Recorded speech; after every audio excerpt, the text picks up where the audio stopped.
Guys, welcome to Sri talks. మేము ఎక్కడికి వెళ్తున్నాం అని అనుకుంటున్నారా? మేము రాజమండ్రి రివర్ వైకి వెళ్తున్నాం. మా తమ్ముడు చూసారా ఎంత డెడికేషన్గా కారు డ్రైవ్ చేస్తున్నాడో. ఇంకా మా చెల్లి మా అక్క ఉన్నారు అంటే ఇంకా వాళ్ళ మాటలకి హద్దు అదుపు ఉండదు. తెగ మాట్లాడుకుంటారు.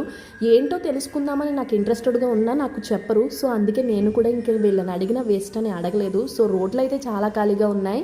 నేను ఇప్పుడు ఒక ఏనుగు కనిపిస్తుంది, దాని మీద ఎక్కుదాం అనుకున్నాను. మా తమ్ముడు వాళ్ళు కుదరదు అన్నారు. ఫైనల్గా మనమైతే వాటర్ పార్క్ అయితే వచ్చేసాము. సో నేను చాలా వాటర్ పార్క్స్కి వెళ్ళాను. ఈ వాటర్ పార్క్ అంత పెద్దగా ఉండదు, చిన్నదనే అనుకున్నాను. సో చూద్దాం లోపలికి వెళ్ళి అని అనుకున్నాం. ఈ లోపల సరే మా చెల్లి ఒక దొంగతనం చేసింది. అదేంటంటే రెస్టారెంట్లో ఫుడ్ తినడానికి వెళ్ళినప్పుడు సోంపు దెబ్బకుని వచ్చేసింది. ఇంత కరువేంట్రా బాబు దీనికి అని అనుకున్నాను. సో రివర్వైల్ దగ్గర అయితే టికెట్స్ కోసం అయితే చాలా జనం ఉన్నారు. ఫైనల్గా మా తమ్ముడు అయితే సాధించాడు, టికెట్స్ పట్టుకొచ్చాడు. సో మేము లోపల ఏం రైడ్స్ ఎంజాయ్ చేసామన్నది నెక్స్ట్ షార్ట్లో చూద్దాం. Thanks for watching.